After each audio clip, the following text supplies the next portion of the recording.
Romanos capítulo 12.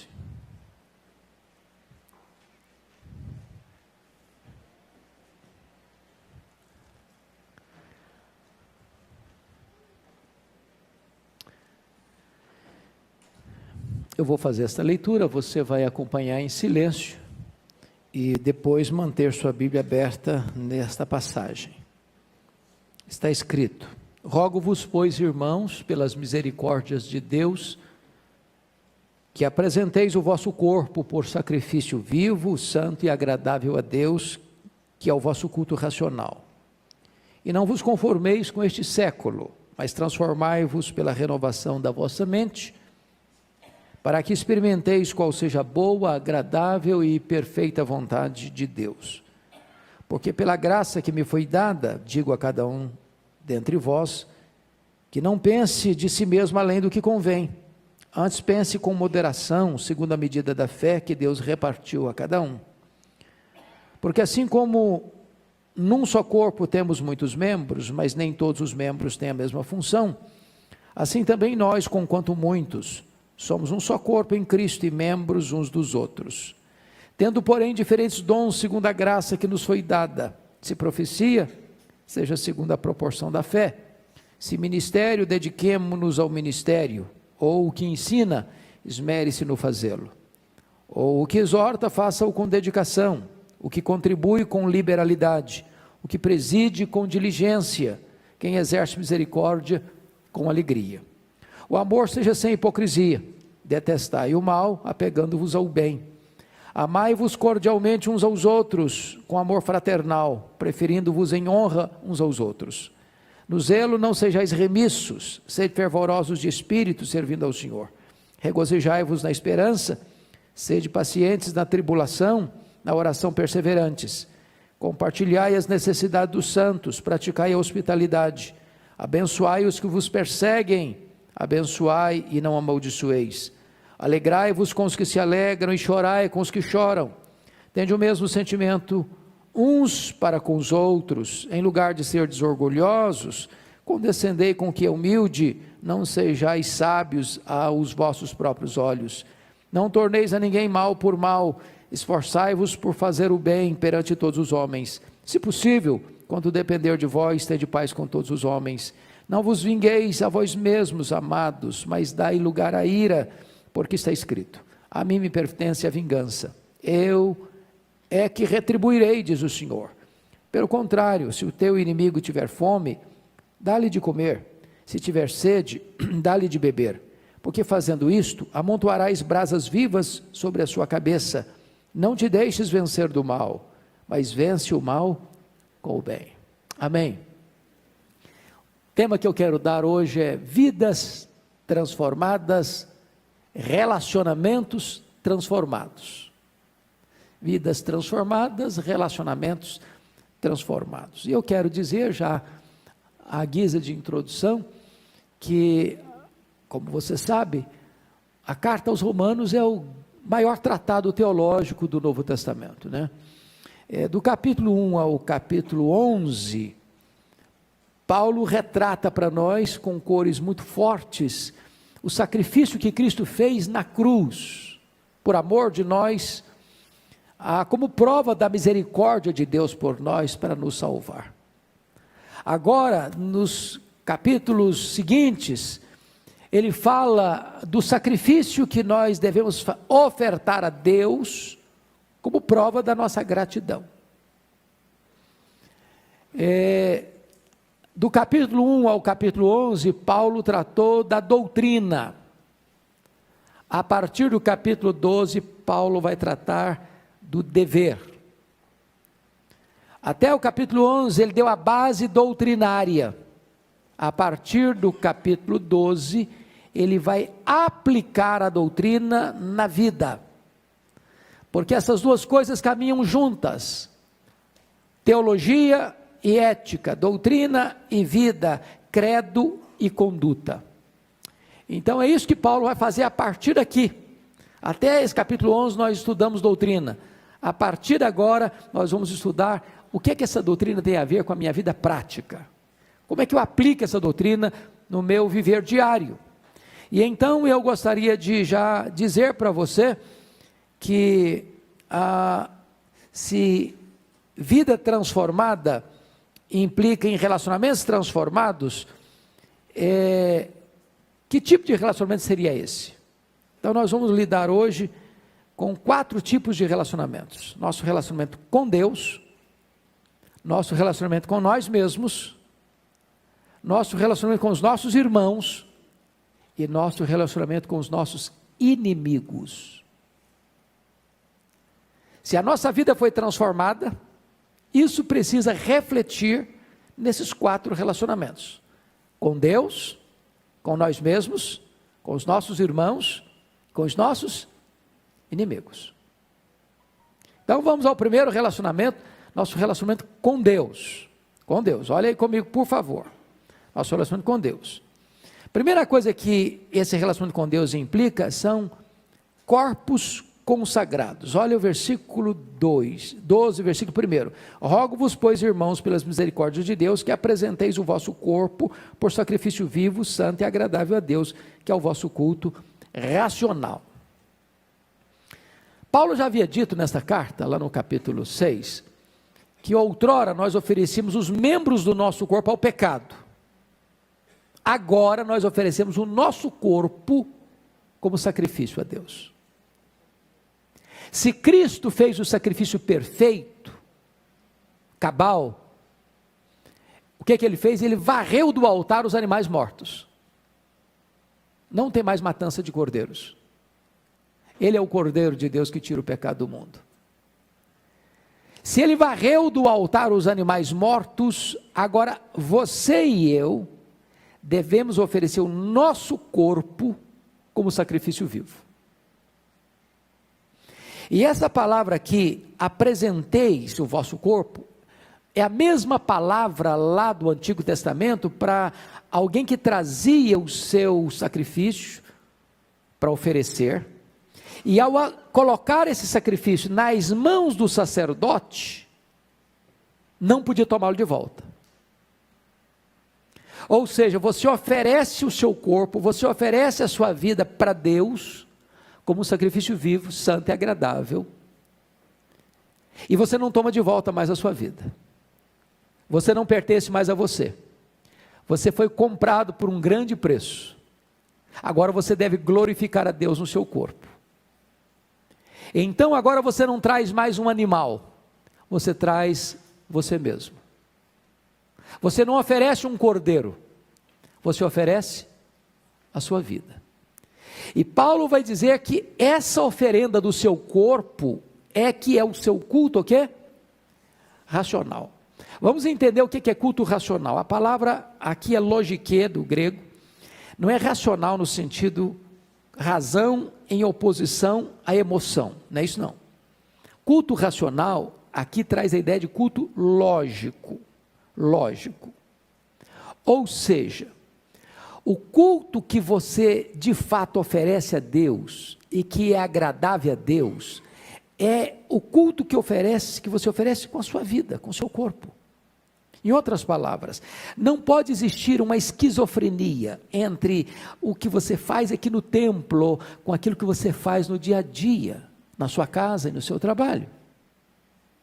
Se o que você oferece para Deus na hora de um culto celebrativo, levanta a mão, dá glória a Deus, diz aleluia, amém, e você se emociona, e você chora, e quando terminou o culto lá fora, você já está falando mal dos outros, você já está xingando, você já está explorando, você já está sendo desonesto, você já está completamente desligado daquilo que você fez na liturgia do culto público, esse culto aqui não tem valor para Deus.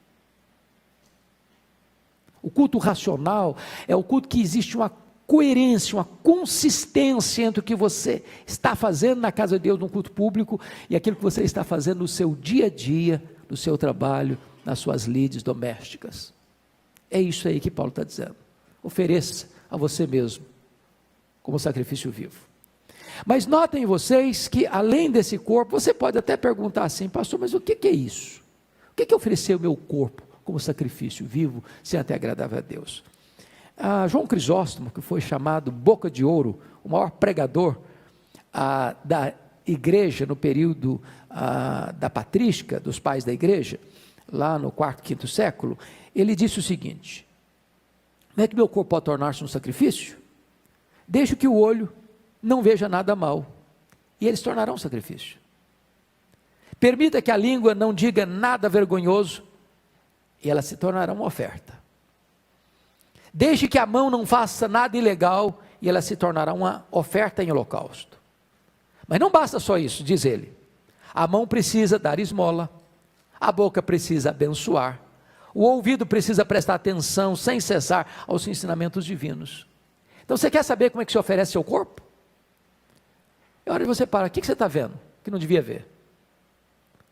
O que é que você está ouvindo que não devia ouvir? Onde você está indo que não devia ir? O que é que você está fazendo que não devia fazer? Agora, não é basta deixar de fazer o errado. O que é que você está deixando de fazer que você precisa fazer? Isso é oferecer o seu corpo como sacrifício vivo, santo e agradável.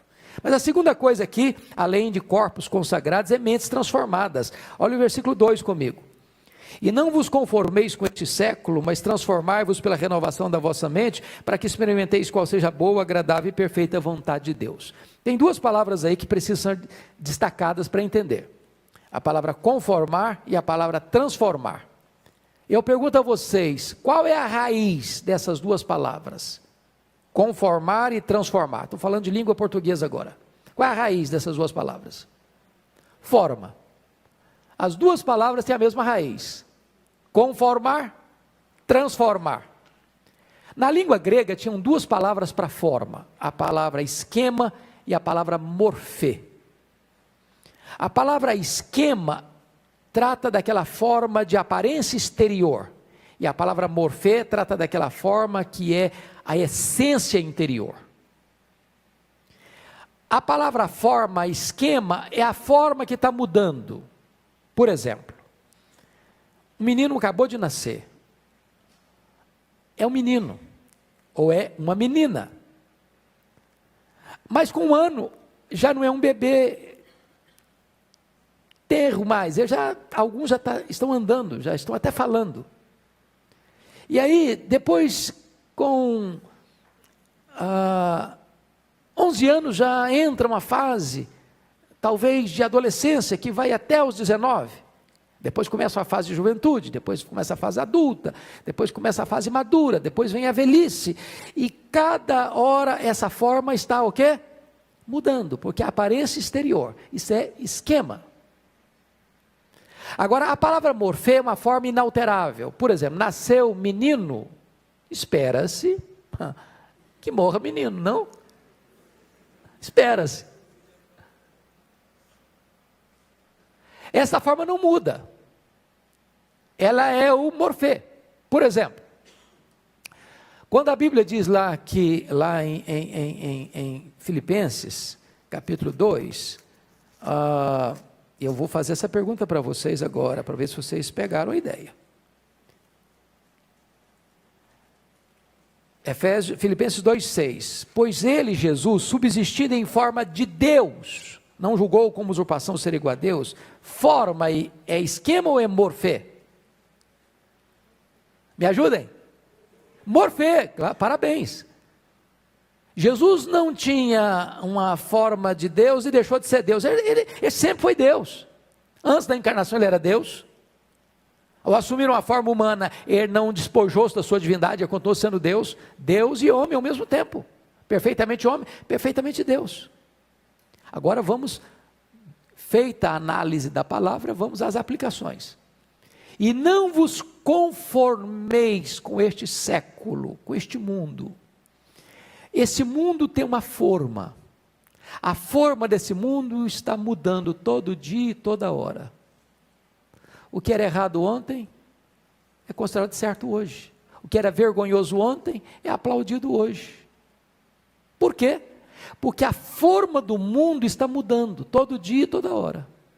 O que Paulo está dizendo é o seguinte: não bote o seu pé nessa forma do mundo. Não se amolde a este mundo. Não deixe que o mundo formate a sua cabeça. Não deixe que o mundo dite seus valores. Não permita que o mundo formate o seu jeito de pensar e de agir e de falar e de reagir. Porque esse mundo está rendido a um relativismo absoluto. É uma ética flácida e situacional, depende da hora, depende do momento, porque é a ética que nós chamamos de camaleônica. Você conhece esse animalzinho chamado de camaleão? Camaleão, para se proteger, pega a cor do ambiente.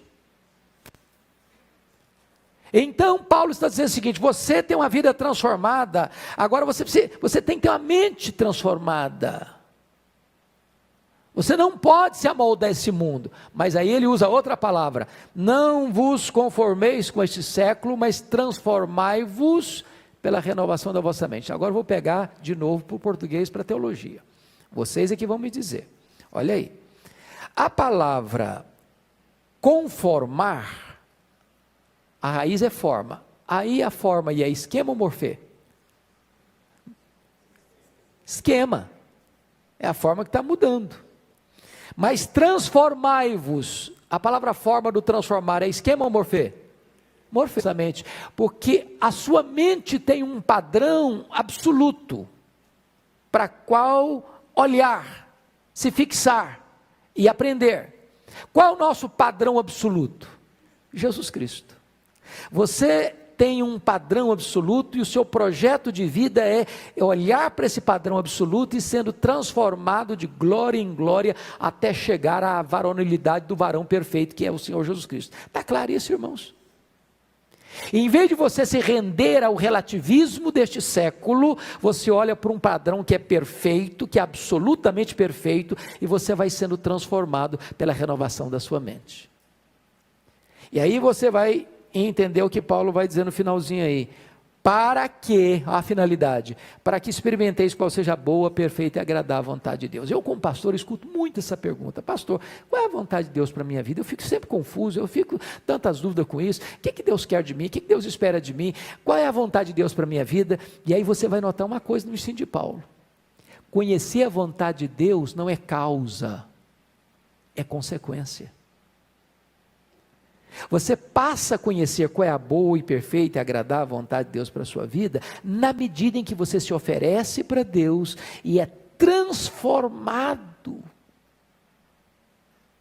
Quando você está nesse processo de ser uma pessoa parecida com Jesus, automaticamente a cortina se abre, os holofotes se acendem e Deus está dizendo: pois agora você está experimentando, agora você está conhecendo qual é a boa, perfeita e agradável vontade de Deus para a sua vida. Então, o primeiro relacionamento é o relacionamento com Deus. Vamos ao segundo relacionamento agora, relacionamento com nós mesmos. Versículos 3 a 8. Olha aí comigo, a primeira coisa que o texto vai nos ensinar é que o cristão tem uma correta ou honesta avaliação de si mesmo. Versículo 3. Você pode ler o 3 comigo? Vamos lá? Porque, pela graça que me foi dada, diga a cada um dentre vós, que não pense de si mesmo além do que convém. Antes pense com moderação, segundo a medida da fé que Deus repartiu a cada um. Então, há duas coisas aí que eu chamo a sua atenção. Primeiro, há o perigo de você pensar de si mesmo além do que convém. Você encher muito a sua bola. Você encher demais o seu balão. Você fica igual um pavão. Nós chamamos isso de complexo de superioridade. Você conhece gente assim? Aquela pessoa que se encontrar com você 10 vezes no dia, ela vai fazer um elogio a ela mesma? Sempre que contar uma história, ela vai ser o herói? Ela se saiu melhor? Ela é a mais sábia, ela é a mais esperta, ela é a mais inteligente, ela é a mais rica. Tem gente que fala de riqueza que não tem. Ela tem uma necessidade de falar do que ela tem e fala até o que não tem. Ela sempre está na frente, sempre é o melhor. Aí Paulo está dizendo assim: dá uma esvaziada nessa bola. Não pense em você além do que convém, não.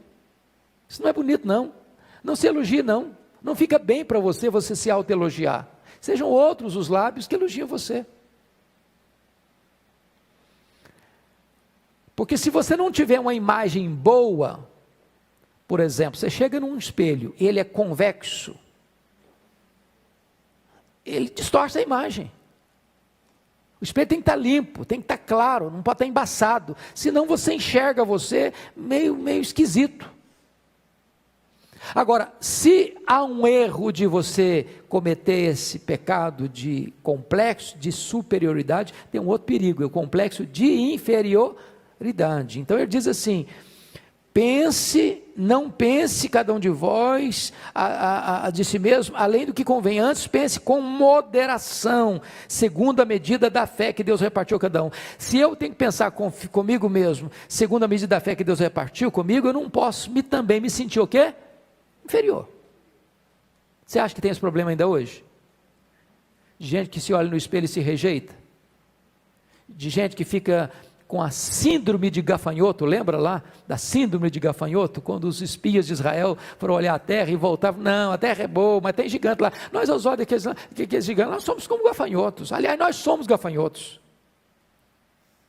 Tem muito crente, irmão, se arrastando, tem muito crente aí, com autoestima lá no chão. Você não pode ser soberbo, mas quando você rejeita o projeto, sabe o que você está rejeitando? Projetista. Quando você olha no espelho e rejeita você está dizendo que Deus errou no projeto. Você está dizendo que o Criador cochilou com você. Então preste atenção que você tem que ter uma boa autoestima. E boa autoestima não é contrário de humildade. Não é você aceitar que Deus fez você assim. Virtudes, defeitos, pontos fracos, pontos fortes. Você é você. Com as suas limitações, mas é você. E você precisa amar você mesmo, porque se você não ama você mesmo, você não vai ser aceitar ser amado e não vai conseguir amar ninguém direito.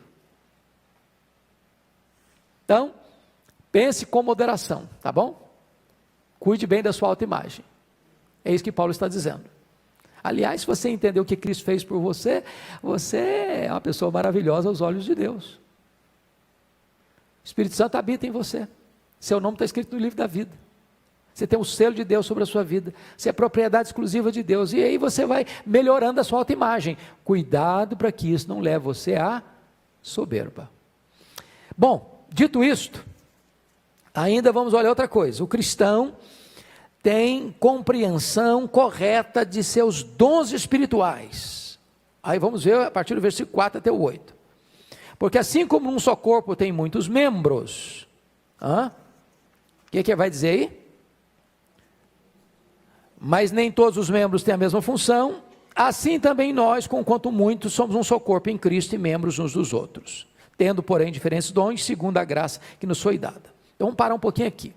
Primeira coisa que Paulo está mostrando para nós aqui, é a diversidade desse corpo.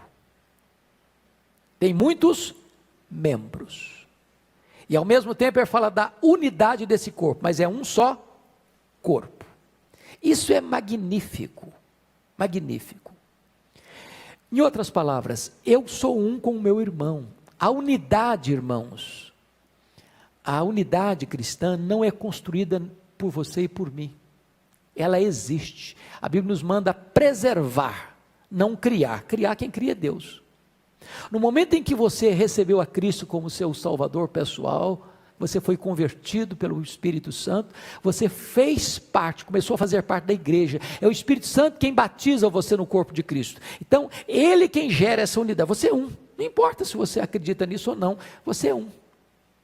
Não é uma unidade denominacional, você é um não é com os presbiterianos, você é um com aqueles que creram no Senhor Jesus, sejam presbiterianos, batistas, metodistas, assembleias, não importa a bandeira denominacional, se a pessoa creu no Senhor Jesus, ela faz parte o quê? Do corpo de Cristo. Agora, cada um de nós é um membro diferente desse corpo, membro diferente desse corpo. Deus estabeleceu que uns vão ser ouvidos, outros vão ser os olhos, outros vão ser a boca, outros vão ser os pés, outros vão ser as mãos. Quem pôs você no corpo foi Deus. Então não queira ocupar o lugar do outro. É Deus quem distribui os dons. Nessa conjuntura, tem que ter muito cuidado para não ter duas atitudes lá, complexo de superioridade. Eu sou olho, eu não preciso dos pés. Porque eu também não sou olho, ouvido eu também não quero ser. Não, cuidado com isso. Deus é quem deu os dons. É Deus quem estabeleceu cada um no corpo. Nós somos diferentes uns dos outros.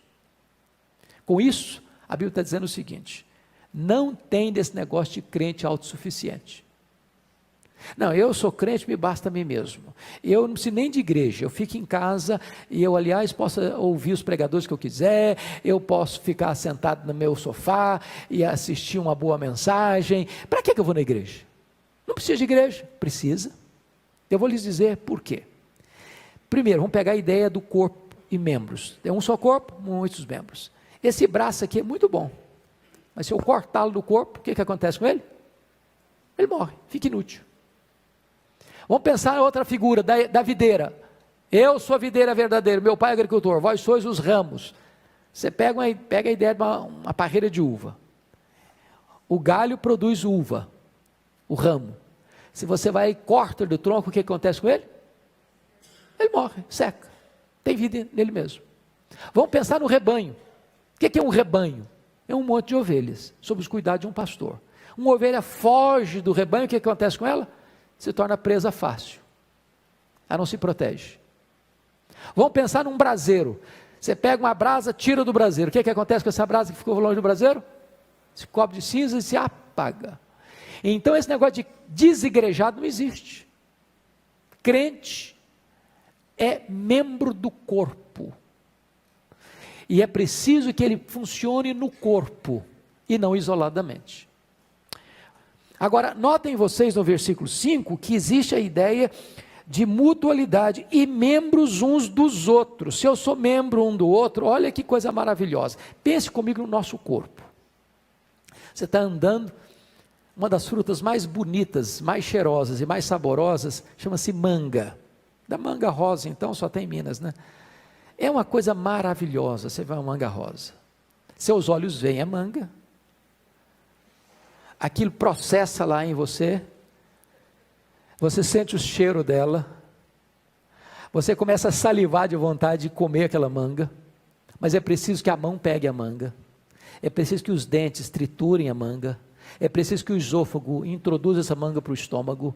É preciso que esse estômago processe essa manga. É preciso que dali se distribua para o seu corpo, para que aquilo vire a força e vigor para o seu corpo. Então o que o texto está mostrando para nós é que o corpo, nós somos membros uns dos outros. Eu preciso de você, você precisa de mim. Os dons que eu tenho, você não tem. Os dons que você tem, eu não tenho. Então eu supro você e você supre a mim. Essa é a ideia de corpo. Essa é a ideia de corpo. Mas agora vem a questão dos dons, a utilidade dos dons. Olha comigo a partir do versículo 6. Tendo, porém, diferentes os dons, segundo a graça que nos foi dada. Se profecia, ser segundo a proporção da fé. O que é profecia? Esse dom aqui hoje é um dos dons mais confusos na igreja evangélica brasileira.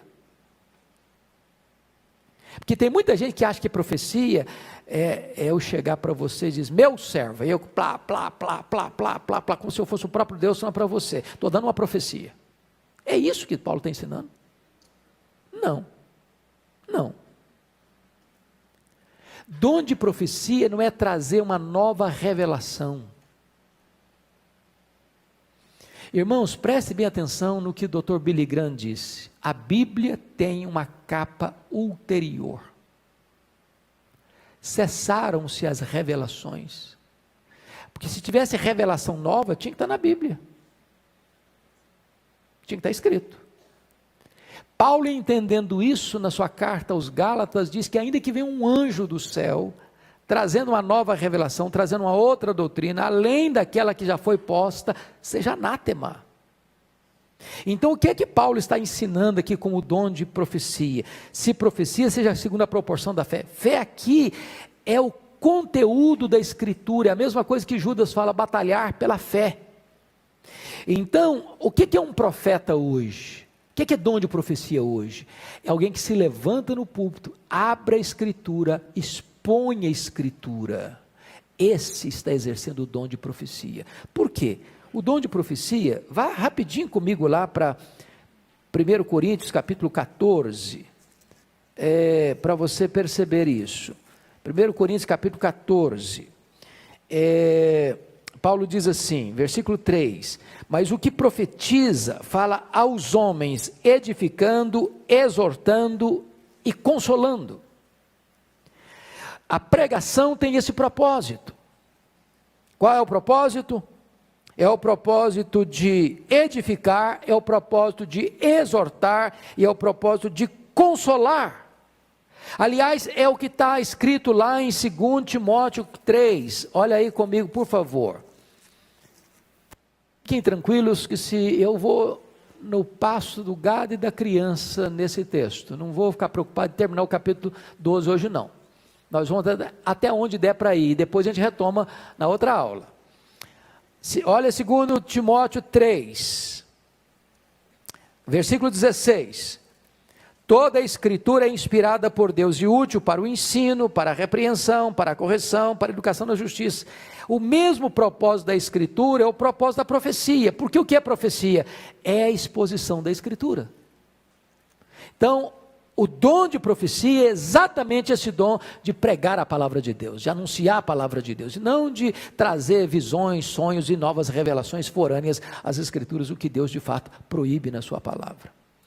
Vamos ao segundo dom aí, Romanos 12, versículo 7. Se ministério, dediquemo-nos ao ministério. Mas me permita voltar, porque me lembrei de um texto aqui que não pode ficar de fora, ainda na profecia. Vá comigo, por favor, para a primeira carta de Pedro, capítulo 4, versículo 10.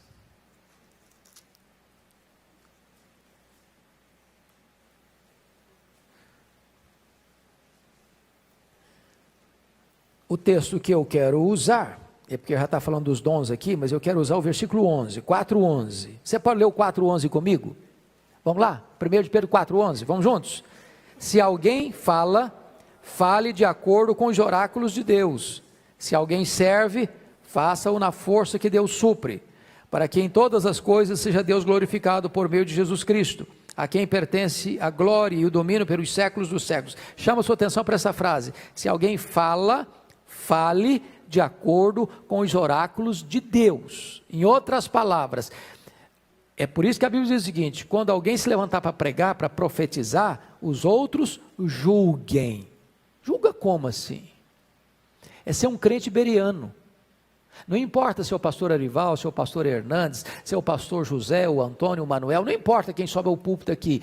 Quando eu estou pregando, cabe a vocês a responsabilidade de estar com a Bíblia aberta. E perguntando assim, o pastor está sendo fiel? É isso que a Bíblia está dizendo. Ele está expondo a palavra de Deus. Porque esse é o papel do pregador. Fale de acordo com os oráculos de Deus. Ele não pode falar o que ele pensa, o que ele acha, o que ele gosta, o que está na moda. Ele tem que expor a palavra de Deus. Está claro isso? Ok. Então vamos agora para Romanos 12, 7. Olha aí comigo, por gentileza. Se ministério, o que é que ele diz? Se ministério, dediquemo-nos ao ministério. A palavra ministério aqui é diaconia, é o dom de serviço. Meus irmãos, tem pessoas que têm esse dom. Preste atenção nisso. Nós temos os nossos diáconos que são eleitos e ordenados para esse ofício. Mas é claro que o dom de serviço não se restringe apenas aos diáconos ordenados. Isso é um dom espiritual. Sabe aquela pessoa que ela chega no ambiente e ela não espera ninguém pedir ou mandar, ela já vai tomando iniciativa para servir? Ela tem o dom espiritual de serviço. Então, se você tem esse dom, dedique-se a ele. Dedique-se a ele. Jesus foi um servo. Para você ter uma ideia, até os políticos deviam entender isso. Está escrito lá em Romanos 13, que as autoridades políticas são ministros de Deus, a palavra lá é diácono.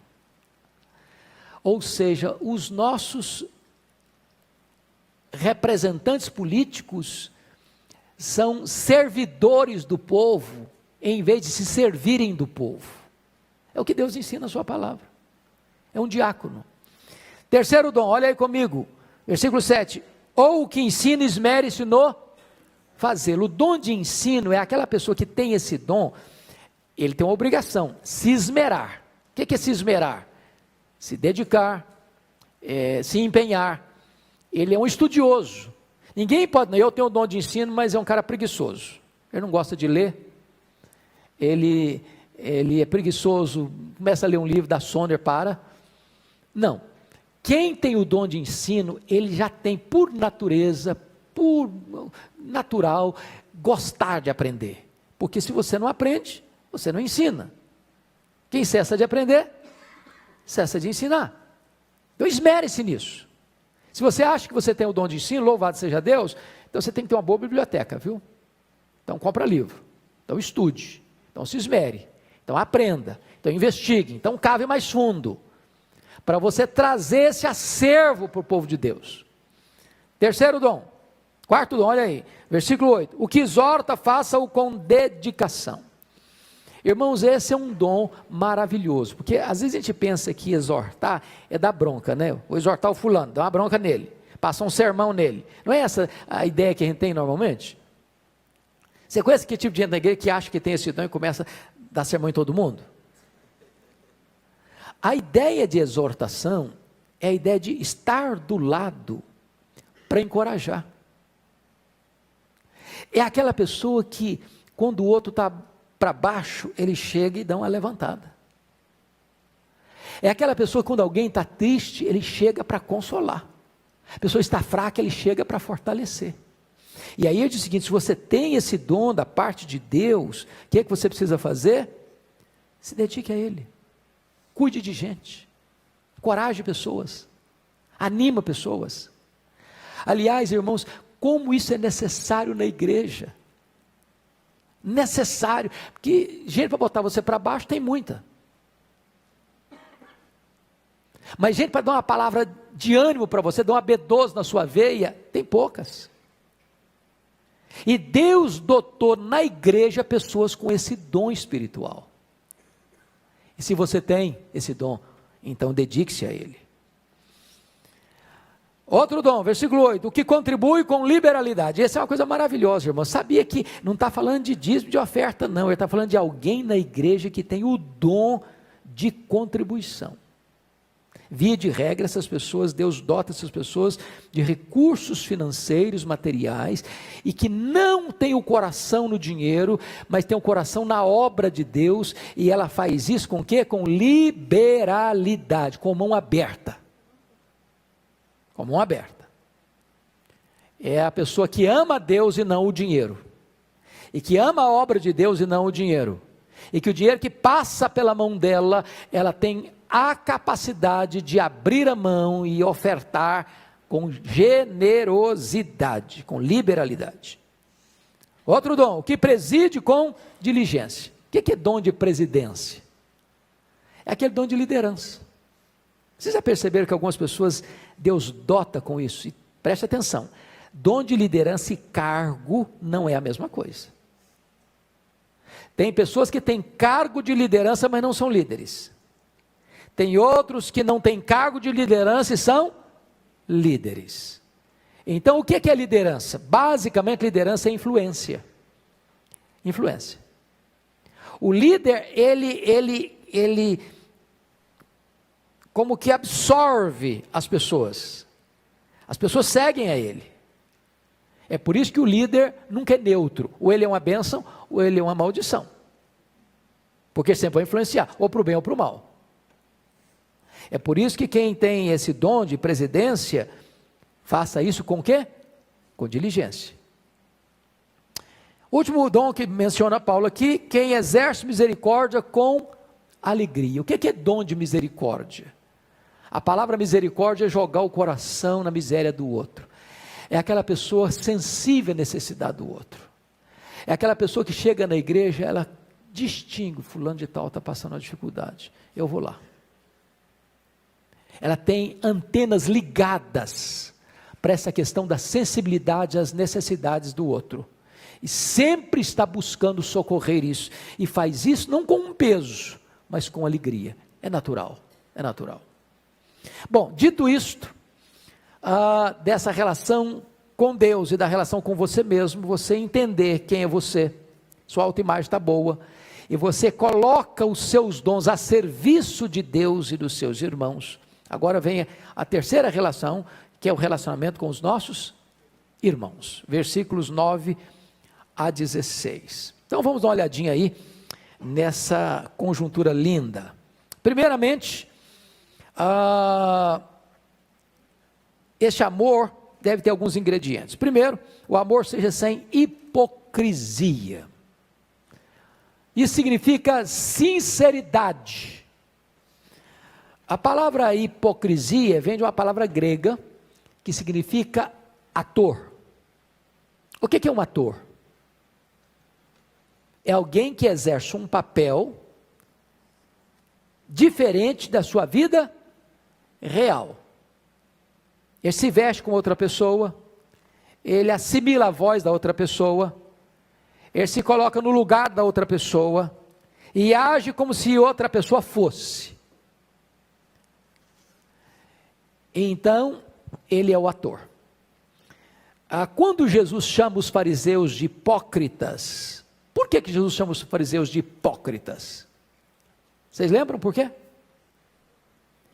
Eles representavam um papel que na verdade eles não eram.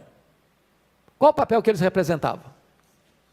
Gente santa, gente piedosa, gente que orava, gente que jejuava, gente que ofertava, gente que trazia nas roupas e nos gestos uma capa de santidade. Mas lá por dentro eles eram outra coisa. O que Paulo está dizendo é o seguinte, que o amor não pode ser hipócrita. O que é um amor hipócrita? É quando eu chego para vocês, irmão, eu te amo tanto. Lá por dentro eu falei, esse cara não vale nada. E eu para ele estou dizendo, você é uma benção, meu irmão. Mas que negócio é esse? Quando a minha boca fala algo que o meu coração não está sentindo, eu estou sendo o quê? Um hipócrita. Um hipócrita. Então não fala para ninguém que você ama se você não ama. Sabe por quê? Porque a pessoa não sabe, mas Deus vê. Deus vê. Mas essa palavra, o amor seja sem hipocrisia, que é sincero, o amor tem que ser sincero, tinha um outro contexto na língua oriental. A palavra sincero vem do latim, que significa sem cera. E lá no Oriente Médio, você sabe que tem muitos vasos, aliás, a produção de vasos lá é uma coisa maravilhosa, você fica encantado com os vasos de cera. E às vezes nessa fábrica de vasos, alguns deles saíam rachados, não tinha utilidade nenhuma, não tinha valor nenhum, tinham que ser descartados. Mas e as pessoas compravam esses vasos rachados, trincados, e cobriam essas trincas de cera, e enganavam o comprador.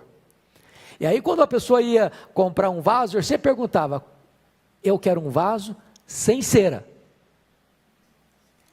E daí vem a palavra sincero. Sincero significa, eu não coloquei cera na trinca, na rachadura. Ou seja, eu estou falando o que é fato, eu não estou escondendo as rachaduras do meu caráter nas minhas belas palavras. O amor precisa ser o quê? Sincero. Então, amor seja sem hipocrisia. Segunda coisa aí, além da sinceridade, é o discernimento. Detestai o mal, apegando-vos ao bem. Então você percebe que o crente, ele odeia e ama ao mesmo tempo, com a mesma intensidade. Ele odeia o mal e ama o bem. Mas para você odiar o mal e amar o bem, você precisa de quê? De discernimento. Porque se a gente não tiver discernimento, a gente acaba amando o mal e odiando o bem. Se a gente não tiver discernimento, a gente acaba amando o que não precisa amar e odiando o que precisa acolher. Então Paulo diz que na vida espiritual nós temos que ter o quê? Discernimento.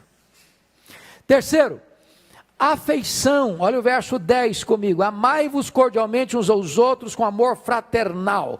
Irmãos, tem duas palavras aí que importantíssimas. Amar cordialmente e amor fraternal.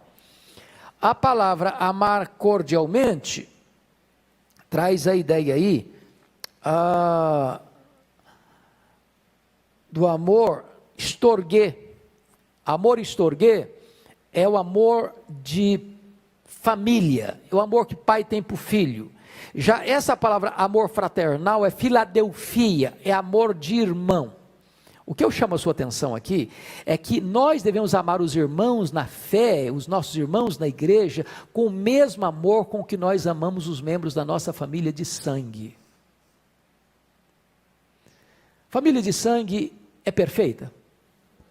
Você ama seu irmão, sua irmã, seu pai, sua mãe, porque eles são 10, só por isso que você ama? Você acha que o seu pai tem defeito, que a sua mãe tem defeito? Você acha que o seu marido tem defeito, que a sua mulher tem defeito?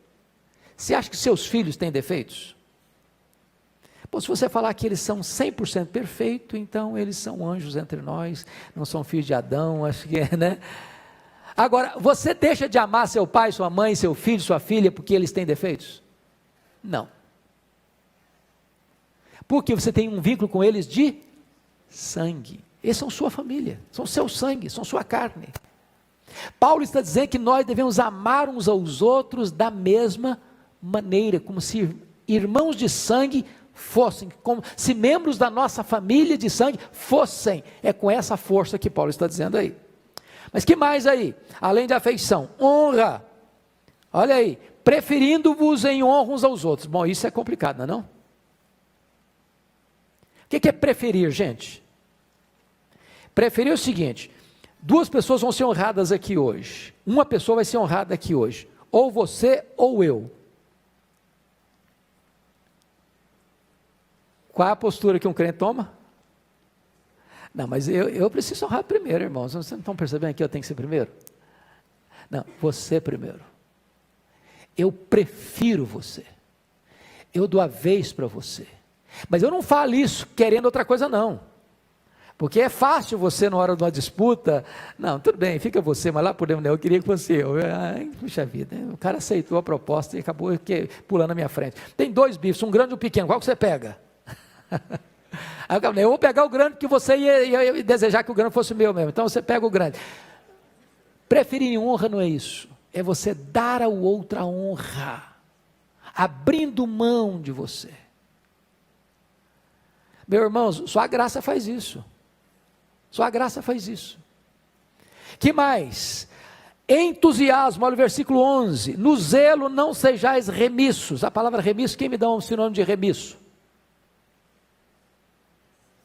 Vocês são bons de português aí. Remisso. No zelo não sejais remissos. Remisso é a ideia de lerdo, devagar. No zelo não sejais lerdos. Sede fervorosos de espírito, servindo ao Senhor. O que Paulo está ensinando para nós aí é a questão do entusiasmo. O irmãos, não pode ter um crente apático, apagando, desanimado.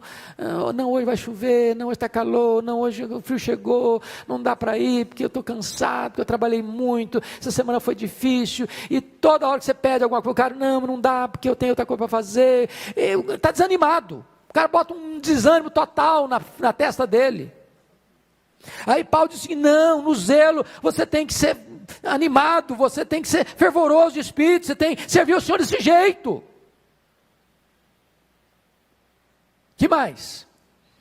Paciência, olha o versículo 12. Regozijai-vos na esperança, sede paciência na tribulação, na oração, perseverantes. Meus irmãos, deixa eu dizer uma coisa para você. O que é esperança, hein? É aqui que não chegou ainda, que você está esperando que chegue. Aquela promoção, aquela melhoria no seu salário, aquela conquista, aquele negócio, aquela coisa que você tanto aguarda. Você tem que esperar de que maneira? Se regozije na esperança. Mas agora vamos falar da esperança espiritual. Qual é a nossa esperança? É a glória, é o céu, é a vida eterna, no seu sentido pleno, maiúsculo, superlativo. Espera com alegria. E aí diz o seguinte mais: sede paciência na tribulação. O que é tribulação? É um peso que está esmagando você. É um problema de saúde, problema financeiro, problema familiar, papá. Paciência. Paciência na tribulação. Na oração, fica firme aí, hein? Desanima não. Está orando uma semana, ora 2. Já tem um mês, ora 6 meses. Tem um ano, continua orando. Persevere na oração. Aí que mais? Que ele está dizendo? Além da paciência, generosidade. Olha o versículo 13. Compartilhar as necessidades dos santos. O que ele está dizendo? Tem alguém na igreja que está passando uma magrela? Tem alguém na igreja que está desempregado e vai lá para saber se está conseguindo pagar a luz, o gás, o aluguel? Tem alguém precisando de socorro? Tem alguém precisando de uma oferta sua? Vai lá, bota a mão no bolso. Ajuda esse irmão. É isso que Paulo está dizendo, compartilha a necessidade dos santos. Que mais além disso? Da generosidade, hospitalidade, versículo 13, parte B. Praticar a hospitalidade. A palavra hospitalidade aqui, irmãos, é amor ao estrangeiro. Porque praticar a hospitalidade com o irmão que você gosta demais, você tem vontade que o cara venha mesmo na sua casa. Você faz até um empenho, faz até um jantar especial para ele, para ele vir. Não é disso aqui que Paulo está falando, não. Paulo está falando de você abrir sua casa para alguém. É claro que tinha um contexto daquela época, que não tinha hotel, não tinha pensão, tinha muitos obreiros que faziam trabalho itinerante e não tinha onde ficar. O cara nunca tinha visto o irmão, ele está passando pela cidade, não tem lugar onde ficar, abra a sua casa. É de você abrir sua casa para hospedar. É hospitalidade. Que mais aí? Boa vontade, versículo 14. Abençoai os que vos perseguem, abençoai e não amaldiçoeis. É a história que nós pregamos no culto da manhã hoje, a história do Edom. Se alguém faz mal para você, você abençoa. Se alguém amaldiçoa você, você abençoa. Se alguém persegue você, você abençoa. Irmão, só a graça de Deus faz isso. Só a graça de Deus. Simpatia, olha o versículo 15 comigo. Alegrai-vos com os que alegram e chorai com os que choram. Aqui está um negócio complicado. A palavra simpatia, quem pode me dizer o significado da palavra simpatia? Vem de 2 palavras gregas. Pathos é sofrimento, é dor. Sim é do lado de. Simpatia é você sofrer do lado do outro. Tem uma palavra mais forte que simpatia, que é empatia. Se simpatia é sofrer do lado, empatia é sofrer dentro. É entrar na pele do outro. Agora, o que ele está nos ensinando aqui é o seguinte, vejam vocês, alegrar com os que se alegra, chorar com os que choram. A psicologia diz que nós temos mais facilidade de chorar com os que choram do que nos alegrarmos com os que se alegram. A gente é mais capaz de solidarizar-se com o outro na dor do que celebrar com ele nas suas vitórias. E se expressa o egoísmo do nosso coração. Agora, o que não pode, quem esteve aqui no culto da manhã ouvindo a mensagem? Alguém teve? A maioria de vocês. O que não pode é fazer igual o Edom fez. É se alegrar com a ruína do outro. O outro está passando uma magrela, estou celebrando. O outro está sendo maltratado, estou feliz. O outro está sendo saqueado, eu ajudo a saquear. O outro está tentando escapar para não morrer, eu vou lá e entrego o cara para a morte. Não, aí é crueldade. A Bíblia diz que você se alegra com os que se alegram e você chora com os que choram. Mas que mais? Olha aí comigo, por gentileza. A questão da harmonia, versículo 16. Tende o mesmo sentimento uns para com os outros. Meus irmãos amados, que coisa linda isso aqui. Paulo está costurando a questão da comunhão entre os irmãos. Eu tenho o mesmo sentimento um com o outro. Você me ama, eu amo você. Você cuida de mim, eu cuido de você. Você me abençoa, abençoa você. Esse é o projeto de Deus, é que a igreja seja um lugar de cura e de comunhão. Mas agora eu vou sintetizar tudo isso em apenas 5 frases, o que nós falamos aqui. Primeiro, você precisa ter o seu coração aberto. Versículos 9 e 10. Você precisa amar. Amar sem hipocrisia, amar cordialmente, amar com amor fraternal, amar preferindo o outro em vez de você. Abra o seu coração. Crente tem que ter coração aberto. Segundo, crente tem que ter não só coração aberto, tem que ter bolso aberto. Olha o 13a, compartilhar as necessidades dos santos. Bolso aberto. Irmãos, não combina um crente suvina, mão de vaca, pão duro. Não combina. Aliás, hoje eu quero tratar desse assunto nos cultos por vir.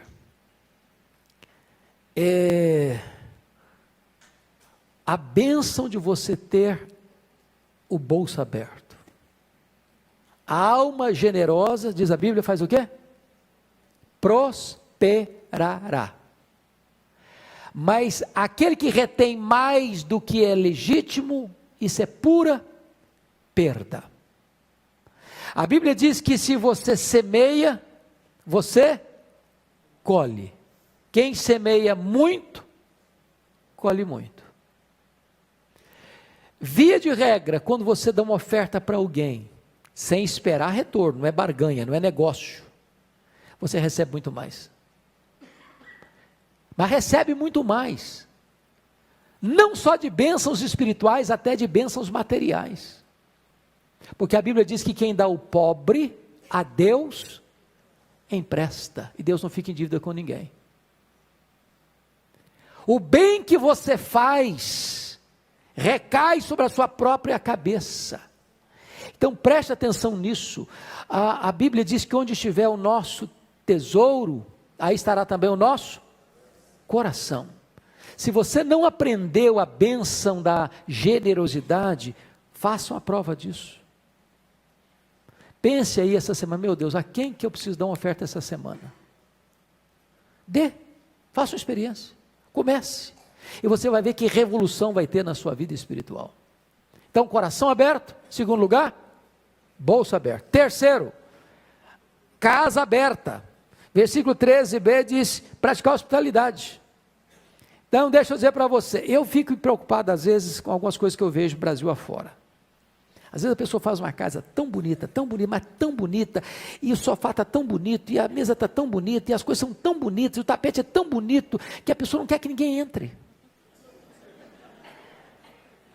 É bonito demais para uma pessoa pisar. De jeito nenhum, o negócio tem que... Parece assim um negócio, um bibelozinho. Para que você tem sua casa? Não pode tocar, não pode encostar, não pode mexer, não pode pisar, não pode nada. É só para ver, é só para tirar fotografia. É só para impressionar os outros. Não é a casa que vai me servir, eu que vou servir a casa. Não vou receber ninguém em casa que vai bagunçar. Vai fazer. Paciência, gente. Não faça da sua casa um ídolo. Não faça dos seus móveis um ídolo. Não faça da arrumação da sua casa um ídolo. Praticar a hospitalidade, casa aberta. Quarto lugar, devemos ter lábios abertos. Olha o versículo 14. Abençoai os que vos perseguem, abençoai e não amaldiçoeis. Irmãos amados, olha que coisa, a pessoa está falando mal de você, você fala bem dela. A pessoa faz mal para você, você faz bem para ela. Quem vence você desse jeito? Você já é vitorioso. Você desarticula a pessoa. Mas finalmente, você precisa ter coração aberto, bolsa aberto, casa aberta, lábios abertos, mas você precisa ter alma aberta. Versículos 15 e 16. Alegrai-vos com os que se alegram, chorai com os que choram, tende o mesmo sentimento uns para com os outros. Então Paulo está ensinando aí como é que você lida com os seus irmãos. Mas já que vai dar para terminar, nós temos aí 10 minutos ainda, relacionamento com os nossos inimigos. Vimos com Deus, vimos com nós mesmos, vimos com os irmãos, com os inimigos. Versículos 17 a 21. Primeira coisa, versículo 17, não devemos retaliar. Não torneis a ninguém mal por mal. Esforçai-vos por fazer o bem perante todos os homens. Retaliar é você guardar na manga uma oportunidade para dar o troco em quem fez o mal para você. Pense comigo na história de José do Egito. Seus irmãos o venderam, e quando ele teve a oportunidade de se vingar, ele fez o bem. Pense comigo em Jó. Seus amigos o acusaram e ele orou por eles. Pense comigo em Jesus. Foi pregado na cruz e ora pelos seus algozes. Pai, perdoa-lhes, porque não sabem o que fazem. Pense comigo em Estevão. Está sendo apedrejado e ele ora: Senhor Jesus, não impute a eles esse pecado. Não retalie. Segundo, não devemos criar conflitos desnecessários. Olha o versículo 18. Se possível, quando depender de vós, tende paz com todos os homens. Você não seja um encrenqueiro, não seja um criador de problema. Você conhece gente que onde chega o ambiente transtorna? Eles sempre jogam uma pessoa contra a outra, eles sempre criam um entreveiro, eles sempre criam uma discussão desnecessária, eles sempre geram uma briga desnecessária. Quanto depender de vós, tende paz com todos os homens. É claro que tem hora que você não pode sacrificar a paz, você não pode sacrificar a justiça e a verdade por causa da paz. Não é paz a qualquer custo. Mas você não deva ser o provocador da contenda. É o que Paulo está ensinando. Terceiro princípio. Não devemos vingar-nos das pessoas que nos fazem mal. Versículo 19. Não vos vingueis a vós mesmos, amados, mas dai lugar à ira, porque está escrito: a mim me pertence a vingança. Eu é que retribuirei, diz o Senhor. Então preste atenção nisso. O nosso papel não é dar o troco, não é vingar, não é devolver o mal com o mal. Vingança não é conosco. Esse ato da vingança pertence a Deus. É uma apropriação indébita minha querer me vingar. Eu não posso fazer justiça com as minhas mãos. Eu tenho que entregar para Deus. Lembra o que Paulo disse lá em 2 Timóteo, capítulo 4, sobre aquele indivíduo chamado Alexandre o Latueiro? Alexandre o Latueiro causou-me muitos males. O Senhor lhe dará paga. Eu não. Meu papel é perdoar. Meu papel é entregar nas mãos de Deus. Deus sabe fazer, eu não sei. Então, não exercer vingança. Quarto, penúltimo lugar, não devemos guardar mágoa, mas perdoar. Olha o versículo 20. Pelo contrário, se o teu inimigo tiver fome, dá-lhe de comer. Se tiver sede, dá-lhe de beber. Porque fazendo isso, amontoarás brasas vivas sobre a sua cabeça. Agora, preste atenção, irmãos. Preste atenção, que não basta só não guardar mágoa. Não basta só não fazer o mal a quem faz o mal para você. O texto está no aspecto positivo. Pelo contrário, se o teu inimigo tiver fome, dá-lhe de comer. Se tiver sede, dá-lhe de beber. Porque fazendo isto, ou seja, não basta vocês, não, o cara me fez mal, eu vou cruzar os braços, não vou desejar mal para ele, não vou fazer mal para ele e tal. Bastou isso? Não. Você começa a fazer outra coisa, você abençoa ele, você ora por ele, você dá a ele pão, você dá a ele água, você está servindo a ele. E com isso Paulo diz, você está juntando brasas vivas na cabeça dele. Preste atenção que isso não é uma figura literal não, viu gente? Não é botar fogo na cabeça da pessoa não. A ideia é o seguinte, você bota uma pulga atrás da orelha dele. Você leva essa pessoa a ficar a pensar, por que eu fiz o mal para ele? Eu estou falando mal dele, ele está me abençoando, ele está me servindo. O que está acontecendo? Que poder é esse? O que tem que essa pessoa faz isso?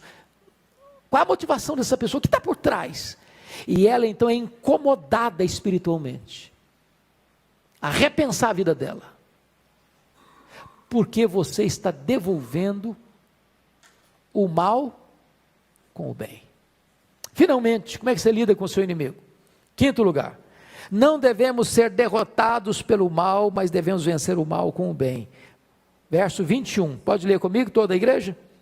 Não te deixes vencer do mal, mas vence o mal com o bem. O mal não pode vencer você.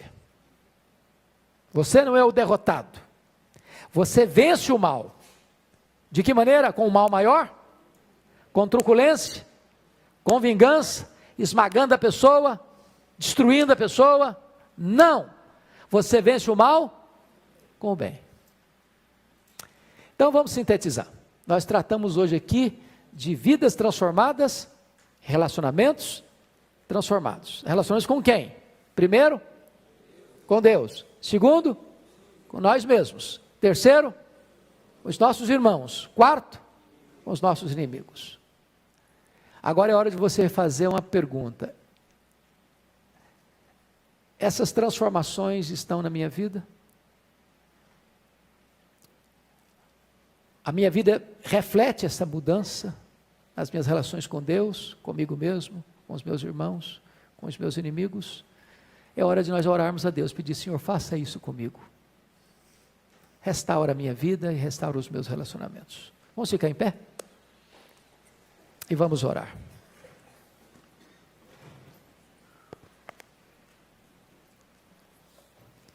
Senhor Deus, nós te agradecemos nesta manhã, pelo privilégio de estudarmos a Tua Palavra.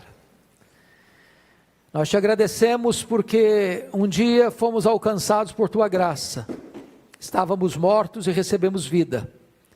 E agora, Deus, nós queremos te oferecer nosso corpo, nossa mente, a nossa vida no Teu altar. Queremos, Deus, reconhecer que o que somos, somos pela Tua graça. E queremos amar os nossos irmãos, queremos servir aos nossos irmãos, queremos ter o coração aberto, queremos ter o bolso aberto, queremos ter a casa aberta, queremos ter os lábios abertos, queremos, Deus, que a nossa alma esteja aberta para os nossos irmãos. E nos ajude, meu Deus, a não pagarmos o mal com o mal. Ajude-nos, Deus, a devolver o mal que recebemos com o bem. Ajuda-nos a vencer o mal com o bem.